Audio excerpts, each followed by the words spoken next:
ಕಡೆನೋ open ಮಾಡಿದ್ರೆ ನೋಡಿ bamboo ಹಿಂದೆ ಪಿಕಾಕ್ ಡ್ಯಾನ್ಸ್ ಕಾಣುತ್ತೆ ಅಲ್ಲೊಂದು ಗಂಡು ಡ್ಯಾನ್ಸ್ ಮಾಡ್ತಾರೆ ಆ ಕಡೆ ಬಿಚ್ಕೊಂಡು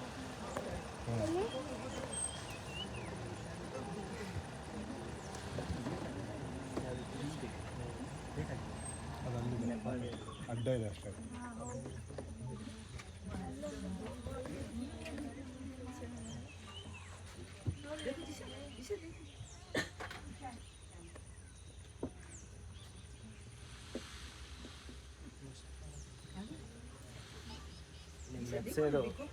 ಲೆಫ್ಟ್ ಸೈಡ್ ಮರದ ಮೇಲೆ ಲಿಸರ್ಡ್ ಇದೆ ನೋಡಿ, ಮಾನಿಟರ್ ಲಿಸರ್ಡ್. ಎಲ್ಲಿ ಆ ಲೋಯರ್ ಬ್ರಾಂಚ್ ಇದೆಯಲ್ಲ ಸ್ವಲ್ಪ ಅಲ್ಲಿದೆ ನೋಡಿ ಮಾನಿಟರ್ ಲಿಸರ್ಡ್. ಲೈಕ್ ಬ್ರಾಂಚ್ ಥರನೇ ಇದೆ. ಹಾಂ ಕರೆಕ್ಟ್ ಕಾಣಿಸ್ತು ಮರದ್ದು ಬ್ರಾಂಚ್ ಮೇಲೆ ಇದೆಯಲ್ಲ ಅದು.